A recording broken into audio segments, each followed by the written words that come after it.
ओम नमः शिवाय। शिवजी सदा सहाय। ओम नमः शिवाय। गुरुजी सदा सहाय। हर हर महादेव।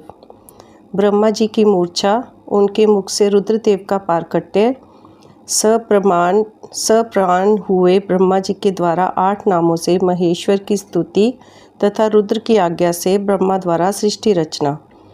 तदंतर काल महिमा, प्रलय, ब्रह्मांड की स्थिति तथा सर्ग आदि का वर्णन करके वायु देवता ने कहा, पहले ब्रह्मा जी ने 5 मानस पुत्रों को उत्पन्न किया जो उनके ही समान थे। उनके नाम इस प्रकार हैं: सनक, सनंदन, विद्वान, सनातन, रभु और सनत कुमार। वे सबके सब योगी, वितराग और ईर्ष्या दोष से रहित थे। इन सबका मन ईश्वर के चिंतन में लगा रहता था, इसलिए उन्होंने सृष्टि की रचना की इच्छा नहीं की। सृष्टि से विरत हो सनक आदि महात्मा जब चले गए, तब ब्रह्मा जी ने पुण्य सृष्टि की इच्छा से बड़ी भारी तपस्या की। इस प्रकार दीर्घ काल तक तपस्या करने पर भी जब कोई काम ना बना, तब उनके मन में दुख हुआ। उस दुख से क्रोध प्रकट हुआ। क्रोध से आविष्ट होने पर ब्रह्मा जी के दोनों नेत्रों से आंसू की बूंदें गिरने लगी। उन अश्रु बिंदुओं से भूत प्रेत उत्पन्न हुए। अश्रु से उत्पन्न हुए उन सब भूतों प्रेतों को देखकर ब्रह्मा जी ने अपनी निंदा की। उस समय क्रोध और मोह के कारण उन्हें तीव्र मूर्छा आ गई। क्रोध से आविष्ट हुए प्रजापति ने मूर्छित होने पर अपने प्राण त्याग दिए। तब प्राणों के स्वामी भगवान नीललोहित रुद्र अनुपम कृपा प्रसाद प्रकट करने के लिए ब्रह्मा जी के मुख से वहां प्रकट हुए। उन जगदीश्वर प्रभु ने अपने को 11 रूपों में प्रकट किया। महादेव जी ने अपने उन महामना 11 स्वरूपों से कहा, बच्चों, मैंने लोक पर अनुग्रह करने के लिए तुम लोगों की सृष्टि की है, अतः तुम आलस्य रहित हो संपूर्ण लोकों की स्थापना, हित साधन तथा प्रजा संतान की वृद्धि के लिए प्रयत्न करो। महेश्वर के ऐसा कहने पर वे रोने और चारों ओर दौड़ने लगे। रोने और दौड़ने के कारण उनका नाम रुद्र हुआ। जो रुद्र हैं वे निश्चय ही प्राण हैं, और जो प्राण हैं वे महात्मा रुद्र हैं। तत्पश्चात ब्रह्मपुत्र महेश्वर ने दया करके मरे हुए देवता परमेष्टि ब्रह्मा जी को पुण्य प्राण दान दिया। ब्रह्मा जी के शरीर में प्राणों के लौट आने पर रुद्रदेव का मुख प्रसन्नता से खिल उठा। उन विश्वनाथ ने ब्रह्मा जी से यह उत्तम बात कही, उत्तम व्रत का पालन करने वाले जगत गुरु महाभाग विरिंच, डरो मत, मैंने तुम्हारे प्राणों को नूतन जीवन प्रदान किया है, अतः सुख से उठो। स्वप्न में सुने हुए वाक्य की भांति उस मनोहर वचन को सुनकर ब्रह्मा जी ने प्रफुल्ल कमल के समान सुंदर नेत्रों द्वारा धीरे से भगवान हर की ओर देखा। उनके प्राण पहले की तरह लौट आए थे। अतः ब्रह्मा जी ने दोनों हाथ जोड़कर स्नेह युक्त गंभीर वाणी द्वारा उनसे कहा, प्रभो, आप दर्शन मात्र से मेरे मन को आनंद प्रदान कर रहे हैं, अतः बताइए आप कौन हैं जो संपूर्ण जगत के रूप में स्थित हैं? क्या वे ही भगवान आप 11 रूपों में प्रकट हुए हैं? उनकी यह बात सुनकर देवताओं के स्वामी महेश्वर अपने परम सुखदायक कर कमलों द्वारा ब्रह्मा जी का स्पर्श करते हुए बोले, देव, तुम्हें ज्ञात होना चाहिए कि मैं परमात्मा हूँ और इस समय तुम्हारा पुत्र होकर प्रकट हुआ हूँ। ये जो 11 रुद्र हैं तुम्हारी सुरक्षा के लिए यहाँ आए हैं, अतः तुम मेरे अनुग्रह से इस तीव्र मूर्छा को त्याग कर जाग उठो और पूर्वव्रत प्रजा की सृष्टि करो। भगवान शिव के ऐसा कहने पर ब्रह्मा जी के मन में बड़ी प्रसन्नता हुई। उन विश्वात्मा ने 8 नामों द्वारा परमेश्वर शिव का स्तवन किया। ब्रह्मा जी बोले, भगवान रुद्र, आपका तेज असंख्य सूर्यों के समान अनंत है, आपको नमस्कार है। रस स्वरूप और जल में विग्रह वाले आप भव देवता को नमस्कार है। नंदी और सुरभि ये दोनों आपके स्वरूप हैं। आप पृथ्वी रूपधारी शर्व को नमस्कार है। स्पर्श में वायु रूप वाले आपको नमस्कार है। आप ही वसु रूपधारी ईश हैं, आपको नमस्कार है। अत्यंत तेजस्वी अग्नि रूप आप पशुपति को नमस्कार है। शब्द तन मात्रा से युक्त आकाश रूपधारी आप भीमदेव को नमस्कार है। उग्र रूप वाले यजमान मूर्ति आपको नमस्कार है। सोम रूप आप अमृत रूपी महादेव जी को नमस्कार है। इस प्रकार 8 मूर्ति और 8 नाम वाले आप भगवान शिव को मेरा नमस्कार है। इस प्रकार विश्वनाथ महादेव जी की स्तुति करके लोक पितामह ब्रह्मा ने प्रणाम पूर्वक उनसे प्रार्थना की। भूत, भविष्य और वर्तमान के स्वामी मेरे पुत्र भगवान महेश्वर, काम नाशन, आप सृष्टि के लिए मेरे शरीर से उत्पन्न हुए हैं। इसीलिए जगत प्रभु, इस महान कार्य में संलग्न हुए मुझ ब्रह्मा की आप सर्वत्र सहायता करें और स्वयं भी प्रजा की सृष्टि करें। ब्रह्मा जी के इस प्रकार प्रार्थना करने पर कल्याणकारी त्रिपुरनाशक रुद्रदेव ने बहुत अच्छा कहकर उनकी बात मान ली।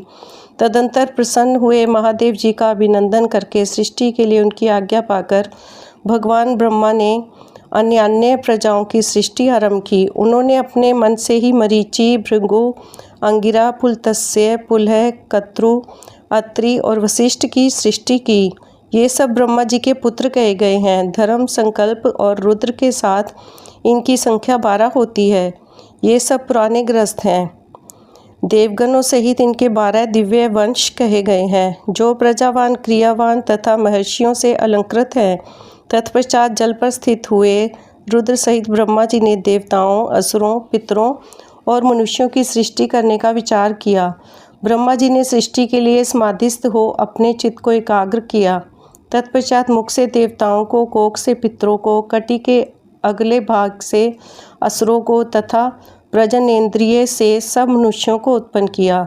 उनके गुदा स्थान से राक्षस उत्पन्न हुए, जो सदा भूख से व्याकुल रहते हैं। उनमें तमोगुण और रजोगुण की प्रधानता होती है। वे रात को विचरते और बलवान होते हैं।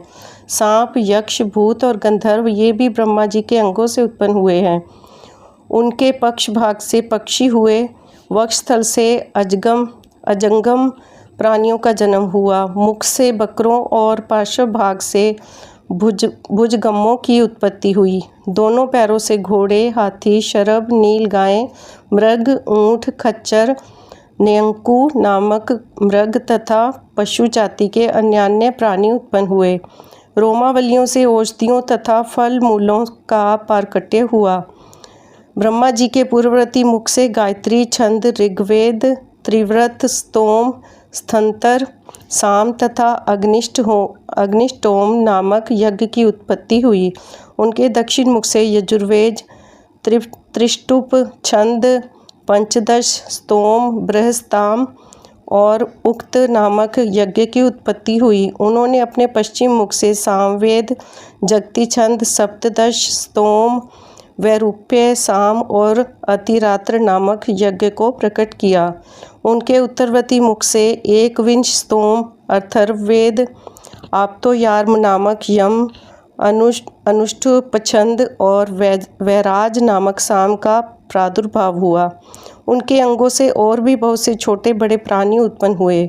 उन्होंने यक्ष, पिशाच, गंधर्व, अप्सराओं के समुदाय, मनुष्य, किन्नर, राक्षस, पक्षी, पशु, मृग और सर्प आदि संपूर्ण नित्य एवं अनित्य स्थावर जंगम जगत की रचना की।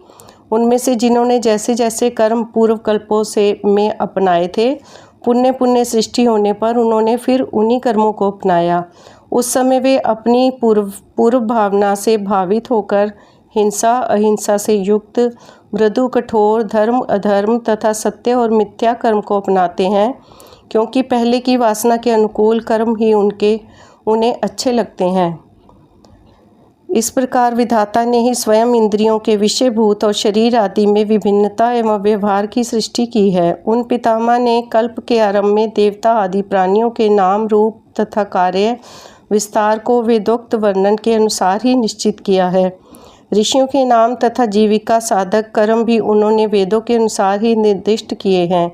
अपनी रात व्यतीत होने पर अजन्मा ब्रह्मा ने स्वरचित प्राणियों को वे ही नाम और कर्म दिए जो पूर्व कल्प में उन्हें प्राप्त थे। जिस प्रकार भिन्न भिन्न ऋतुओं के पुण्य आने पर उनके चिन्ह और नाम रूप आदि पूर्ववत रहते हैं, उसी प्रकार युग आदि काल में भी उनके पूर्व भाव ही दृष्टिगोचर होते हैं। इस प्रकार स्वयंभू ब्रह्मा जी की लोक सृष्टि उन्हीं के विभिन्न अंगों से प्रकट हुई है। महत्व से लेकर विशेष पर्यंत सब कुछ प्रकृति का विकार है। यह प्राकृत जगत चंद्रमा और सूर्य की प्रभा से उभासित, ग्रह और नक्षत्रों से मंडित, नदियों, पर्वतों तथा समुद्रों से अलंकृत और भांति भांति के रमणीय नगरों एवं समृद्धिशाली जनपदों से सुशोभित हैं। इसी को ब्रह्मा जी का वन या ब्रह्म वृक्ष कहते हैं। उस ब्रह्मवन में अव्यक्त एवं सर्वज्ञ ब्रह्मा विचरते हैं। वह सनातन ब्रह्म वृक्ष अव्यक्त रूपी बीज से प्रकट एवं ईश्वर के अनुग्रह पर स्थित है। बुद्धि इसका तना और बड़ी बड़ी डालियां हैं। इंद्रियां भीतर के खोखले हैं। महाभूत इसकी सीमा है। विशेष पदार्थ इसके निर्मल पत्ते हैं। धर्म और अधर्म इसके सुंदर फूल हैं। इसमें सुख और दुख रूपी फल लगते हैं तथा यह संपूर्ण भूतों के जीवन का सहारा है। ब्राह्मण लोग भूलोक को उनका मस्तक, आकाश को नाभि, चंद्रमा और सूर्य को नेत्र, दिशाओं को कान और पृथ्वी को उनके पैर बताते हैं। वे अचिंत्य स्वरूप महेश्वर ही सब भूतों के निर्माता हैं। उनके मुख से ब्राह्मण प्रकट हुए हैं। वक्षस्थल के ऊपरी भाग से क्षत्रियों की उत्पत्ति हुई है। दोनों जांघों से वैश्य और पैरों से शूद्र उत्पन्न हुए हैं। इस प्रकार उनके अंगों से ही संपूर्ण वर्णों का प्रादुर्भाव हुआ है। भगवान रुद्र के ब्रह्मा जी के मुख से प्रकट होने का रहस्य, रुद्र के महामहिम स्वरूप का वर्णन, उनके द्वारा रुद्रगणों की सृष्टि तथा ब्रह्मा जी के रोकने से उनका सृष्टि से विरत होना। ऋषि बोले, प्रभो, आपने चतुर्मुख ब्रह्मा के मुख से परमात्मा रुद्रदेव की सृष्टि बताई है। इस विषय में हमको संशय होता है। जो प्रलय काल में कुपित होकर ब्रह्मा, विष्णु और अग्नि सहित समस्त लोक का संहार कर डालते हैं, जिन्हें ब्रह्मा और विष्णु भय से प्रणाम करते हैं, जिन लोक संहारकारी महेश्वर के वश में वे दोनों सदा ही रहते हैं, जिन महादेव जी ने पूर्व काल में ब्रह्मा और विष्णु को अपने शरीर से प्रकट किया था, जो प्रभु सदा ही उन दोनों के योग क्षेम का निर्वाह करने वाले हैं, वे आदिदेव पुरातन पुरुष भगवान रुद्र अव्यक्त जन्मा ब्रह्मा के पुत्र कैसे हो गए? तात, भगवान ब्रह्मा ने मुनियों से जैसी बात बताई थी वह सब आप ठीक ठीक कहिए। भगवान शिव के उत्तम यश का श्रवण करने के लिए हमारे हृदय में बड़ी श्रद्धा है। वायु देवता ने कहा, ब्राह्मणों, तुम सब लोग जिज्ञासा में कुशल हो, अतः तुमने यह बहुत ही उचित प्रश्न किया है। मैंने भी पूर्व काल में पितामह ब्रह्मा जी के समक्ष यही प्रश्न रखा था। उसके उत्तर में पितामह ने मुझसे जो कुछ कहा था वही मैं तुम्हें बताऊंगा। जैसे रुद्रदेव उत्पन्न हुए और फिर जिस प्रकार ब्रह्मा और विष्णु की परस्पर उत्पत्ति हुई, वह सब विषय सुना रहा हूँ। ब्रह्मा, विष्णु और रुद्र तीनों ही कारणात्मा है। वे क्रमशः चराचर जगत की सृष्टि, पालन और संहार के हेतु हैं और साक्षात महेश्वर से प्रकट हुए हैं। उनमें परम ऐश्वर्य विद्यमान है। वे परमेश्वर से भावित और उनकी शक्ति से अधिष्ठित हो सदा उनके कार्य करने में समर्थ होते हैं। पूर्व काल में पिता महेश्वर ने ही उन तीनों को 3 कर्मों में नियुक्त किया था। ब्रह्मा की सृष्टि कार्य में, विष्णु की रक्षा कार्य में तथा रुद्र की संहार कार्य में नियुक्ति हुई थी। कल्पांतर में परमेश्वर शिव के प्रसाद से रुद्रदेव ने ब्रह्मा और नारायण की सृष्टि की थी। इसी तरह दूसरे कल्प में जगन्नमय ब्रह्मा ने रुद्र तथा विष्णु को उत्पन्न किया था। फिर कल्पांतर में भगवान विष्णु ने भी रुद्र तथा ब्रह्मा की सृष्टि की थी। इस तरह पुण्य ब्रह्मा ने नारायण की और रुद्रदेव ने ब्रह्मा की सृष्टि की। इस प्रकार विभिन्न कल्पों में ब्रह्मा, विष्णु और महेश्वर परस्पर उत्पन्न होते और एक दूसरे का हित चाहते हैं। उन कल्पों के वृत्तांत को लेकर महर्षिगण उनके प्रभाव का वर्णन किया करते हैं। प्रत्येक कल्प में भगवान रुद्र के आविर्भाव का जो कारण है उसे बता रहा हूँ। उन्हीं के प्रादुर्भाव से ब्रह्मा जी की सृष्टि का प्रवाह अविच्छिन्न रूप से चलता रहता है। ब्रह्मांड से उत्पन्न होने वाले ब्रह्मा प्रत्येक कल्प में प्रजा की सृष्टि करके प्राणियों की वृद्धि न होने से जब अत्यंत दुखी हो मूर्छित हो जाते हैं, तब उनके दुख की शांति और प्रजा वर्ग की वृद्धि के लिए उन कल्पों में रुद्रगणों के स्वामी काल स्वरूप नीलोहित महेश्वर रुद्र अपने कारणभूत परमेश्वर की आज्ञा से ब्रह्मा जी के पुत्र होकर उन पर अनुग्रह करते हैं।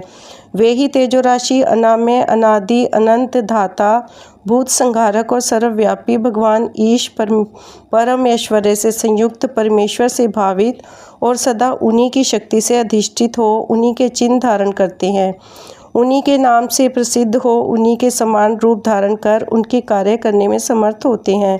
उनका सारा व्यवहार उन्हीं परमेश्वर के समान होता है। ये उनकी आज्ञा के पालक है। सहस्त्रों सूर्यों के समान उनका तेज है। वे अर्धचंद्र को आभूषण के रूप में धारण करते हैं। उनके हार, बाजूबंद और कड़े सर्प में हैं। वे मूंज की मेखला धारण करते हैं। जलंधर, विरिंच और इंद्र उनकी सेवा में खड़े रहते हैं तथा हाथ में कपाल खंड उनकी शोभा बढ़ाता है। गंगा की ऊंची तरंगों से उनके पिंगल वर्ण वाले केश और मुख भीगे रहते हैं। उनके कमनीय कैलाश पर्वतों के विभिन्न प्रांत टूटी हुई दाढ़ वाले सिंह आदि वन्य पशुओं से आक्रांत हैं। उनके बाएं कानों के पास गोलाकार कुंडल झिलमिलाता रहता है। वे महान वृषभ पर सवारी करते हैं। उनकी वाणी महान मेघ की गर्जना के समान गंभीर है। कांति प्रचंड अग्नि के समान उद्दीप्त है और बल पराक्रम भी महान है। इस प्रकार ब्रह्मपुत्र महेश्वर का विशाल रूप बड़ा भयानक है। वे ब्रह्मा जी को विज्ञान देकर सृष्टि कार्य में उनकी सहायता करते हैं। अतः रुद्र के कृपा प्रसाद से प्रत्येक कल्प में प्रजापति की प्रजा सृष्टि प्रवाह रूप से नित्य बनी रहती है। एक समय ब्रह्मा जी ने नील लोहित भगवान रुद्र से सृष्टि करने की प्रार्थना की। तब भगवान रुद्र ने मानसिक संकल्प के द्वारा बहुत से पुरुषों की सृष्टि की। वे सबके सब उनके अपने ही समान थे।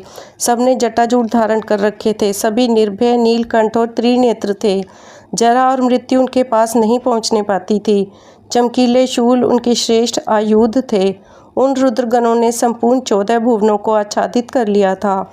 उन विविध रुद्रों को देखकर पितामह ने रुद्रदेव से कहा, देव देवेश्वर, आपको नमस्कार है। आप ऐसी प्रजाओं की सृष्टि ना कीजिए, आपका कल्याण हो। आप दूसरी प्रजाओं की सृष्टि कीजिए जो मरण धर्म वाली हो।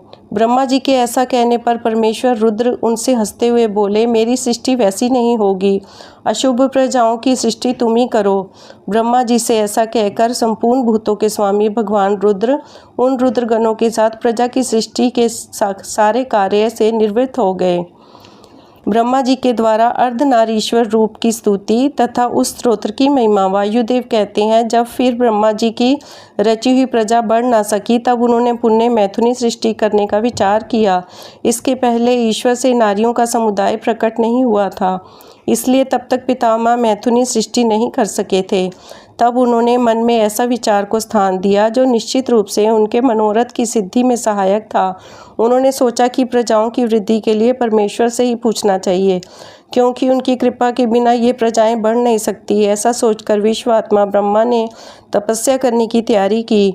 तब जो आधा अनंता, लोक भाविनी, सूक्ष्मतरा, शुद्धा, भावगम्या, मनोहरा, निर्गुणा, निप्रंचा, निष्कला, नित्या तथा सदा ईश्वर के पास रहने वाली जो उनकी परमा शक्ति है, उसी से युक्त भगवान त्रिलोचन का अपने हृदय में चिंतन करते हुए ब्रह्मा जी की बड़ी भारी तपस्या करने लगे। तीव्र तपस्या में लगे हुए परमेष्ठी ब्रह्मा पर उनके पिता महादेव जी थोड़े ही समय में संतुष्ट हो गए। तदंतर अपने अनिर्वचनीय अंश से किसी अद्भुत मूर्ति में आविष्ट हो भगवान महादेव आधे शरीर से नारी और आधे शरीर से ईश्वर होकर स्वयं ब्रह्मा जी के पास गए। उन सर्वव्यापी, सब कुछ देने वाले, सत्य असत से रहित, समस्त उपमाओं से शून्य, शरणागत वत्सल और सनातन शिव को दंडवत प्रणाम करके ब्रह्मा जी उठे और हाथ जोड़ महादेव जी तथा महादेवी पार्वती की स्तुति करने लगे। ब्रह्मा बोले, देव महादेव आपकी जय हो। ईश्वर महेश्वर आपकी जय हो। सर्वगुण श्रेष्ठ शिव आपकी जय हो। संपूर्ण देवताओं के स्वामी शंकर आपकी जय हो। प्रकृति रूपनी कल्याणमयी उमे आपकी जय हो। प्रकृति की नायिके आपकी जय हो। प्रकृति से दूर रहने वाली देवी आपकी जय हो। प्रकृति सुंदरी आपकी जय हो। अमोघ महामाया और सफल मनोरथ देव आपकी जय हो। जय हो। अमोघ महालीला और कभी व्यर्थ न जाने वाले महान बल से युक्त परमेश्वर आपकी जय हो। जय हो। संपूर्ण जगत की माताओं में आपकी जय हो। जय हो। विश्व जगन में आपकी जय हो। विश्व जगत धात्री आपकी जय हो। आपकी जय हो। समस्त संसार की सखी सहायके आपकी जय हो। प्रभो आपका ऐश्वर्य तथा धाम दोनों सनातन हैं, आपकी जय हो। जय हो। आपका रूप और अनुचर वर्ग भी आपकी ही भांति सनातन है, आपकी जय हो। जय हो। अपने 3 रूपों द्वारा तीनों लोकों का निर्माण, पालन और संहार करने वाली देवी आपकी जय हो। जय हो। आपकी जय हो। तीनों लोकों अथवा आत्मा, अंतरात्मा और परमात्मा, तीनों आत्माओं की नायिके आपकी जय हो। प्रभो जगत के कारण तत्वों का प्रादुर्भाव और विस्तार आपकी कृपा दृष्टि के ही अधीन है, आपकी जय हो। प्रलय काल में आपकी उपेक्षा युक्त कटाक्षपूर्ण दृष्टि से जो भयानक आग प्रकट होती है, उसके द्वारा सारा भौतिक जगत भस्म हो जाता है। आपकी जय हो देवी। आपके स्वरूप का सम्यक ज्ञान देवता आदि के लिए भी असंभव है। आपकी जय हो। आप आत्म तत्व के सूक्ष्म ज्ञान से प्रकाशित होती हैं। आपकी जय हो ईश्वरी। आपने स्थूल आत्मशक्ति से चराचर जगत को व्याप्त कर रखा है। आपकी जय हो, जय हो प्रभो। विश्व के तत्वों का समुदाय अनेक और एक रूप में आपके ही आधार पर स्थित है। आपकी जय हो। आपके श्रेष्ठ सेवकों का समूह बड़े बड़े असुरों के मस्तक पर पांव रखता है। आपकी जय हो। शरणागतों की रक्षा करने में अतिशय समर्थ परमेश्वरी। आपकी जय हो। संसार रूपी विश्व वृक्ष के उगने वाले अंकुरों का उन्मूलन करने वाली उम्मे। आपकी जय हो। प्रादेशिक ऐश्वर्य, वीर्य और शौर्य का विस्तार करने वाली देवी। आपकी जय हो। विश्व से परे विद्यमान देव, आपने अपने वैभव से दूसरों के वैभवों का तिरस्कृत कर दिया है। आपकी जय हो। पंचविध मोक्ष रूप पुरुषार्थ के प्रयोग द्वारा परमानंद में अमृत की प्राप्ति कराने वाले परमेश्वर। आपकी जय हो। पंचविध पुरुषार्थ के विज्ञान रूप अमृत से परिपूर्ण स्रोत स्वरूपिणी परमेश्वरी। आपकी जय हो। अनंत भयानक संसार रूपी महारोग को दूर करने वाले वैद्य शिरोमणि। आपकी जय हो। अनादि कर्ममल एवं अज्ञान रूपी अंधकार राशि को दूर करने वाली चंद्रिका रूपिणी शिवे। आपकी जय हो। त्रिपुर का विनाश करने के लिए कालाग्नि स्वरूप महादेव। आपकी जय हो। त्रिपुर भैरवी। आपकी जय हो। तीनों गुणों से मुक्त महेश्वर। आपकी जय हो। तीनों गुणों का मर्दन करने वाली महेश्वरी। आपकी जय हो। आदि सर्वज्ञ। आपकी जय हो। सबको ज्ञान देने वाली देवी। आपकी जय हो। प्रचुर दिव्य अंगों से सुशोभित देव। आपकी जय हो। मनवांछित वस्तु देने वाली देवी। आपकी जय हो। भगवान देव, कहाँ तो आपका उत्कृष्ट धाम और कहाँ मेरी तुच्छवाणी। तथापि भक्ति भाव से प्रलाप करते हुए मुझ सेवक के अपराध को आप क्षमा कर दें। इस प्रकार सुंदर उक्ति द्वारा भगवान रुद्र और देवी का एक साथ गुणगान करके चतुर्मुख ब्रह्मा ने रुद्र एवं रुद्रानी को बारंबार नमस्कार किया। ब्रह्मा जी के द्वारा पठित यह पवित्र एवं उत्तम अर्धनारीश्वर स्तोत्र शिव तथा पार्वती के हर्ष को बढ़ाने वाला है। जो भक्तिपूर्वक जिस किसी भी गुरु की शिक्षा से इस स्तोत्र का पाठ करता है, वह शिव और पार्वती को प्रसन्न करने के कारण अपने अभीष्ट फल को प्राप्त कर लेता है। जो समस्त भुवनों के प्राणियों को उत्पन्न करने वाले हैं, जिनके विग्रह जन्म और मृत्यु से रहित है, तथा जो श्रेष्ठ नर और सुंदर नारी के रूप में एक ही शरीर धारण करके स्थित हैं, उन कल्याणकारी भगवान शिव और शिवा को मैं प्रणाम करता हूँ। ओम नमः शिवाय। हर हर महादेव।